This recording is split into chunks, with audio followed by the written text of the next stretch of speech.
નમસ્કાર, કેમ છો? સરસ મજાના બપોરના ભોજનની અંદર આવી ગયા છે, પણ હવે દરરોજ બપોરના ભોજનની અંદર એક વસ્તુ ખાસ થઈ ગઈ છે આપણી ત્રણેય સંસ્થામાં. આપણે ધરતીનો છેડો વૃદ્ધાશ્રમ હોય, ટેકો દિવ્યાંગ આશ્રમ હોય કે શિક્ષણ એજ કલ્યાણ સંકુલના આપણા બાળકો હોય. હવે દરરોજ આખા ઉનાળા દરમિયાન છાશનું વિતરણ થવાનું છે આપણા એક મિત્ર ફોલોવર જે છે અમેરિકાના ટેનેસીમાં.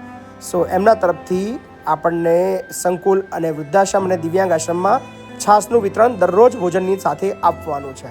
સો ખાસ જે યોગદાન પ્રાપ્ત થયું છે સ્વ રમેશભાઈ મંગળદાસ પટેલની પહેલી પુણ્યતિથિ નિમિત્તે એમના દીકરા તેજસભાઈ રમેશભાઈ પટેલ જેઓ હાલ ટેનેન્સી છે, તો એમના તરફથી સહયોગ પ્રાપ્ત થયો છે. તેમનો ખૂબ ખૂબ આભાર. થેન્ક યુ સો મચ કે તમે ખૂબ સરસ મજાનો સહયોગ આપ્યો છે અને આપના યોગદાનથી આ તમામ બાળકોને દરરોજ છાશનું વિતરણ થવાનું છે.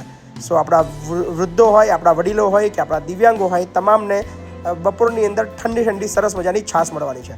So thank you so much, ખૂબ ખૂબ આભાર. આપણા દાતાશ્રીઓ, તમે પણ આવી રીતે સહયોગ કરી શકો છો. યોગદાન આપવા માટે અમારો ઓફિસનો નંબર છે 70 96 48 66 80. આ નંબર પર ફોન કરીને તમે યોગદાન આપી શકો છો. તમારો ખૂબ ખૂબ આભાર.